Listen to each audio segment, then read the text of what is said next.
خواب میں راستہ بھول جانا یا بھٹک جانا۔ بسم اللہ الرحمن الرحیم، السلام علیکم ورحمۃ اللہ وبرکاتہ۔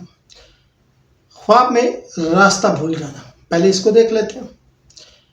اگر کوئی خواب میں خود کو راستہ بھولتا ہوا دیکھے تو یہ اس بات کی نشانی ہو سکتی ہے کہ حقیقی زندگی میں وہ شخص گمراہی، پریشانی یا کسی فیصلے میں کشمکش کا شکار ہے، یعنی کہ وہ فیصلہ نہیں لے پا رہا۔ یہ خواب بیسیکلی ایک وارننگ بھی ہے کہ انسان اپنی زندگی میں اللہ کی طرف سے ملے ہوئے سیدھے راستے سے دور جا رہا ہے۔ بعض علماء تعبیر کے مطابق یہ خواب روحانی گمراہی یا دنیاوی غلط فیصلوں کی طرف بھی اشارہ کر رہا ہے۔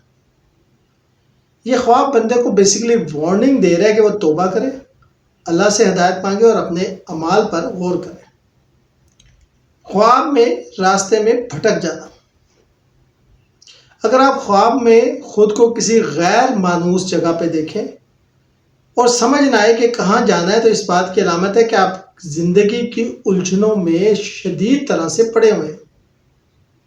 یہ خواب اس بات کی طرف بھی اشارہ ہو سکتا ہے کہ آپ کو اہم فیصلے لینے میں مشکلات پیش آ رہی ہیں یا آپ کو زندگی کا مقصد ہی واضح نہیں ہو رہا۔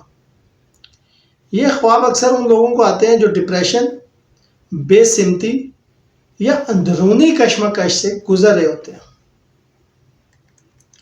خواب میں راستہ دیکھنا یا تلاش کرنا۔ خواب میں کوئی راستہ نظر آنا یا راستے کی تلاش میں ہونا یا اس بات کی علامت ہو سکتی ہے کہ آپ زندگی میں رائٹ ڈائریکشن، صحیح سمت تلاش کر رہے ہیں۔ اگر راستہ روشن ہو یا صاف نظر آ رہا تو نیک شگون ہے، یعنی آپ کو اللہ تعالیٰ کی طرف سے رہنمائی ملے گی، اور اگر راستہ اندھیرا یا رکاوٹوں سے بھرا ہو تو یہ مشکلات یا آزمائشوں کی طرف اشارہ ہے۔ شکریہ۔